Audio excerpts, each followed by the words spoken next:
अध्यात्म ज्योतिष के तमाम दर्शकों का आज के कार्यक्रम में बहुत बहुत स्वागत और अभिनंदन।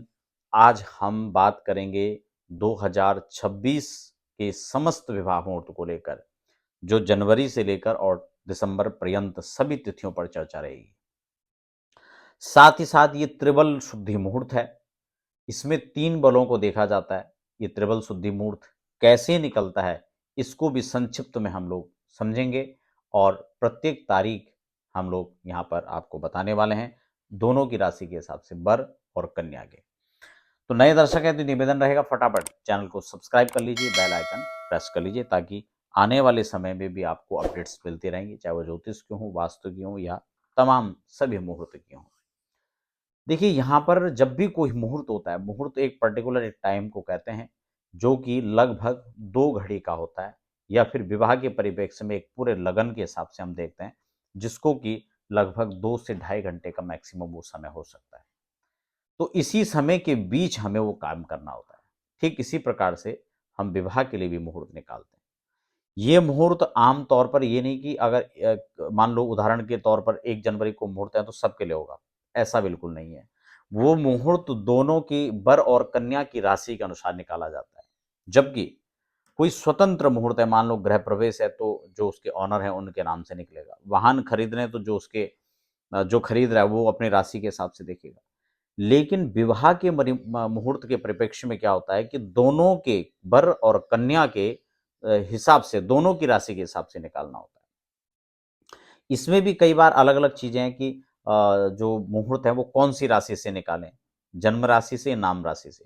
तो विवाह का जो मुहूर्त निकलता है वो जन्म राशि से निकलता है, ना कि नाम राशि से निकलता है। तो यहाँ पर 3 बल देखे जाते हैं। जैसे मैंने कहा चंद्र बल है, तो चंद्र बल हमें सभी मुहूर्त में देखना है। जो सूर्य बल है वो भी कई सारे मुहूर्तों में देखा जाता है। लेकिन इसमें चंद्र बल, गुरु बल और सूर्य बल, इसीलिए इसको 3 बल देखते हैं, इसीलिए इसको त्रिबल शुद्धि कहा जाता है। ये जो वर और कन्या हैं उनकी राशि से इसको चेक किया जाता है। इसके लिए मैंने स्वतंत्र एक वीडियो बनाई है, कैसे उसको चेक करते हैं, कैसे निकालते हैं।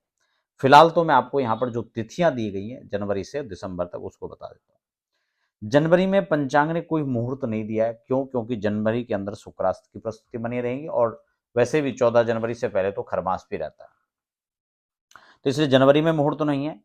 और 4 फरवरी से यहाँ पर फरवरी माह में विवाह के लिए शुद्ध मुहूर्त दिया गया पंचांग के द्वारा।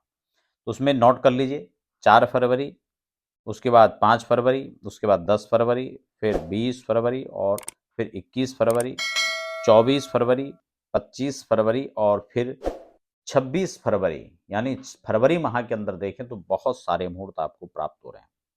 मार्च की ओर चलते हैं तो आपका 9 मार्च, 10 मार्च, 11 मार्च, 12 मार्च आपको मुहूर्त प्राप्त हो जा रहा है। उसके बाद पंचांग बदल जाता है, दूसरे पंचांग में देखता है।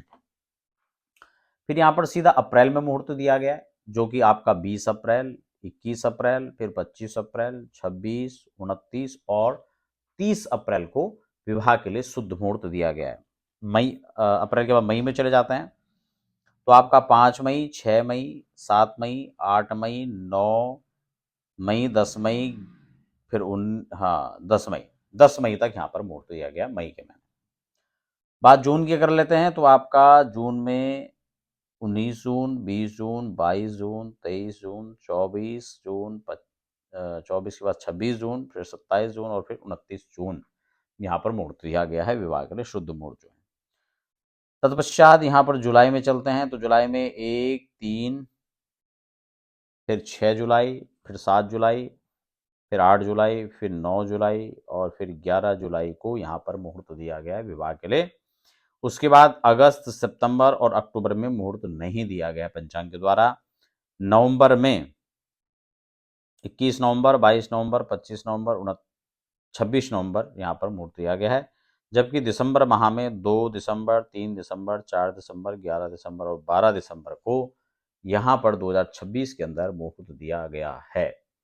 एक बात का ध्यान और भी रखें, इसके अतिरिक्त आप अपने विवाह मुहूर्तों को निकलवा सकते हैं त्रिबल शुद्धि के साथ, उसका विचार करवा सकते हैं। फिलहाल दीजिए इजाजत, धन्यवाद।